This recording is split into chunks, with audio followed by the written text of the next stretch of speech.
ጤና ይስጥልን እንዴት አላችሁ? ዘንድሮም ዋንጫዎችን ለማንሳት ነው እየሰራን ያለነው ብለዋል አርሰናሎች። የእንግሊዝ ፕሪሚየር ሊግ አዲሱን የውድድር ዓመት ጨዋታ የጀመረው የአርሰናል እግር ኳስ ክለብ ሊቀመናብርት ስታን ክሮንኬና ጆሽ ክሮንኬ ጠንከር ያለ መልእክት አስተላልፈዋል። አሁን ትልቁ ግባችን ተጨማሪ ዋንጫዎችን ማንሳት ነው ሲሉ ነው የገለጹት። በስፖርት ዓለም ውስጥ እንግዲህ የስኬት ጉዞን አጽንቶ ማስቀጠል ትልቁ ተፎካካሪ ፈተና ነው እናውቃለን። እኛ ግን ይህንን እውን ለማድረግ በብዙ መንገዶች በትጋት እየሰራን እንገኛለን ሲሉም ነው በመግለጫቸው ያነሱት። ይህ ያለፈው ድል የሚያወድስና አዲሱን የውድድር ዘመን ደግሞ የሚያስጠብቅ መልእክት ነው ማለት ይቻላል። የ2025-26 የውድድር ዘመን በልባችን ውስጥ ለዘላለም ታትሞ ይኖራል ነው ያሉት። እንግዲህ ሊቀመናብርቱ ባወጡት መግለጫ የ22 ዓመታት የእንግሊዝ ፕሪሚየር ሊግ ዋንጫ ጥማታችንን ያበቃንበትና እንደዚሁም ደግሞ የፊፋ የሴቶች ዓለም ክለቦች ሻምፒዮን በመሆን በህይወታችን ውስጥ የማይረሱ ትዝታዎችን ያስመዘገብንበት ድንቅ ዘመን ነው ያለፈው የውድድር ዘመን ሲሉ ለተጫዋቾቻቸውም ለክለቡ ደጋፊዎችም ሞቅ የሚያደርግ መልእክት አስተላልፈዋል። በሴልኸርስት ፓርክ የሻምፒዮንነቱን ዋንጫ ያለፈውን ዓመት ማለት ነው ወደ ላይ ማንሳት ልዩ ቅጽበት ነበረ ሲሉ አስታውሰውታል። የዚያን ደስታ ማግስት ደግሞ ከመላው ደጋፊዎቻችን ጋር ተጋርተናል። እንግዲህ የተለየ አስደናቂ ጊዜያትን ነው ያሳለፍነው በድሉ ማግስት ብለዋል። ይህ የነበሩ ደስታዎችን የተናገሩበት ነው። ከሰሜን ለንደን እስከ ዓለም ዳርቻዎች ድረስ እንግዲህ ድንበር ባህል ትውልድን የተሻገረ ታላቅ ደስታና ፓራድ ተመልክተናል ከፕሪሚየር ሊግ ድል በማግስት ብለዋል። እንደምናስታውሰው 1 ሚሊዮን ደጋፊ በተሳተፈበት የለንደን የደስታ ፓራድ ወይም የአደባባይ ሰልፍ እጅግ ውብ እንደነበር ነው የምናስታውሰው። ያ በፍጹም የማይረሳ ነውና ለደጋፊዎቻችንም ከፍ ያለ ምስጋና ማቅረብ እንወዳለን ሲሉም የአርሰናል ሊቀመናብርቶቹ ለደጋፊዎች ባስተላለፉት መልእክት ገልጸዋል። እንግዲህ ያለፈው ዘመን ድል እጅግ የሚወደድ ነው። አሁን ግን ትኩረታችን በዘንድሮ ውድድር ዘመንና ከሱም ባሻገር በሚኖረን ተከታታይ ስኬት ላይ መሆን አለበት ብለዋል። እንግዲህ ሻምፒዮኖች በነበሩበት አይቆሙም ሲሉ ተናግረዋል። ልማድን ሰብረው የነበረውን ነገር ሰብረው ወደፊት ይራመዳሉ ሲሉ ነው። ይህ ትልቅ መልእክት ነው። በተለይ ደግሞ የፕሪሚየር ሊጉ የአዲሱ ሲዝን አጀማመር ላይም አርሰናል በመጀመሪያ ጨዋታው የ3-0 ድል ነው ያስመዘገበው። በተለይ የአርሰናል ተጫዋቾች በኮቨንትሪ ሲቲን ባሸነፉበት የመክፈቻው ጨዋታ ያሳዩት ብቃት ድንቅ የሚያስብል ነው። አሁንም ተጫዋቾቹ በሙሉ መነሳሳት በሙሉ የአሸናፊነት መንፈስ ወደ አዲሱ የፕሪሚየር ሊግ የውድድር ዘመን መግባታቸውን ያመለክታል። አዲሱ ፈራሚ ክሪስቶስ ዞሊስ ሳይቀር እጅግ ድንቅ የሚባል ብቃትን ሜዳ ላይ አሳይተውናል። ፍጹም የበላይነት የነበረበት ጨዋታን የተመለከትነው።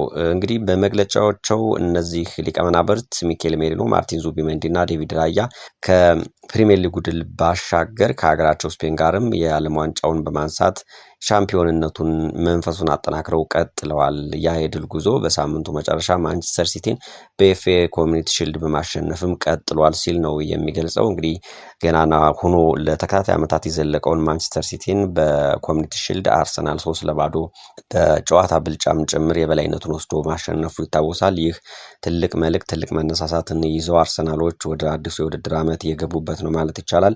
እድገትና ሽግግር አዳዲስና ከባድ ውሳኔዎች ይጠይቃል ፕሪሚየር ሊጉ ወይም እግር ኳሱ።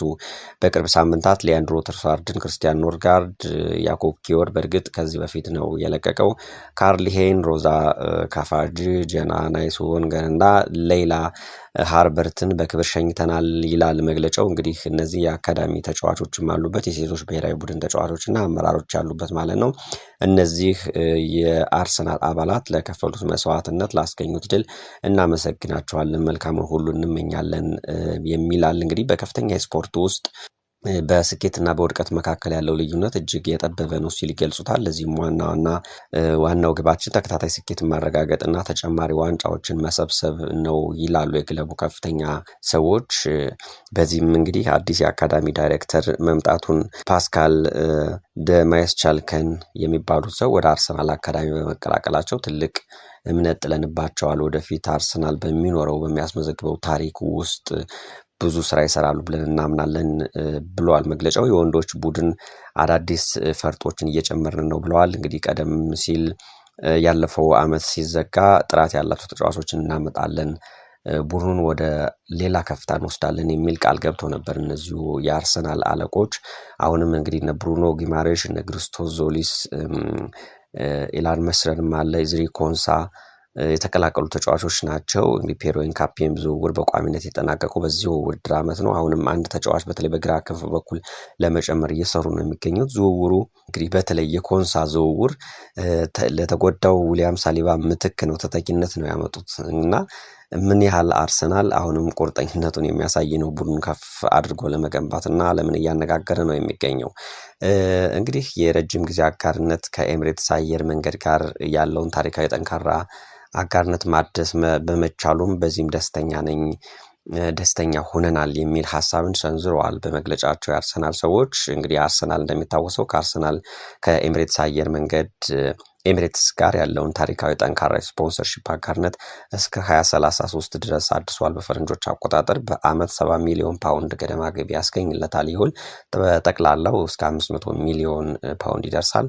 ይህ ለክለቡ የረጅም ጊዜ ስትራቴጂ የፋይናንስ ጥንካሬና የምርት ስም ወይም ብራንድ ቫሊዩ የሚባለውን ለመገንባት እጅግ ትርጉም ያለው ነው። እንግዲህ ክለቡ በየአመቱ አስተማማኝና ከፍተኛ መጠን ያለው ገንዘብ ያገኛል። ቀደም ብለን እንዳልነው በዝውውር ገበያውን በንቃት እንዲሳተፍ እድል ይፈጥርለታል ይህ ገንዘብ። ከዛ ውጭ የፕሪሚየር ሊጉን ፒኤስአር ህግ ለማሟላት ይረዳዋል ገንዘቡ ብሎ መናገር ይቻላል። የስቴዲየም ስምን በተለይ ሰሜን ለንደኑ ቤት እንግዲህ ኤሚሬትስ ስታዲየም ተብሎ ነው የሚጠራው። ይህን ስም ይዞ ይቀጥላል። ይህ በዓለም አቀፍ ደረጃ የታወቀ ከክለቡ ማንነት ጋር የተያዘ መጠሪያ ይሆናል ማለት ይቻላል። ኤሚሬትስ በዓለም አቀፍ ደረጃ ትልቅ ተቀባይነት ያለው ግዙፍ የአየር መንገድ ድርጅት በመሆኑ ከአርሰናል ጋር ያለው ጥምረት ይቀጥላል ማለት ነው። በመካከለኛው ምስራቅ በአፍሪካና በአሜሪካ የሚገኙ አዳዲስ ደጋፊዎችን ቀልብ በመሳብ የክለቡን መሰረት ለማስፋትም የሚያግዝ ነው የሚሆነው። እንግዲህ አርሰናል በሜዳ ላይ የሚያስመዘግበው ስኬትም ለኤሚሬትስ ትልቅ የንግድ ጥቅም ያመጣል። ለሁለቱም ለኤሚሬትስም አየር መንገድም ለአርሰናልም የጋራ ጥቅም ይሆናል። የሆነ ሆኖ እንግዲህ ሊቀመናብርቱ በመግለጫቸው በዓለም ዙሪያ የምትገኙ የመላው አርሰናል ቤተሰቦች ስለማያወላውል ድጋፋችሁ እናመሰግናለን። በውድድር ዘመኑ መጨረሻ ላይ በጋራ በደስታ እንደምንጨፍር ባለሙሉ ተስፋ ነን ብለዋል። እንግዲህ ይህንን የአርሰናል አለቆችና ባለቤቶች አሁንም ግባችን ዋንጫዎችን ማንሳት ነው ከሚለው ሀሳባቸው ጋር የሚሄድ ነው። ለዚህ ደግሞ ጠንክረን እየሰራን ነው ማለታቸው አንድምተው ባለሙሉ ተስፋ ነን አብረን በቀጣይ ውድድር ዘመን መጨረሻ ላይ አብረን እንደምንጨፍር ብለው የገለጹበት ማሳያ ይሆናል።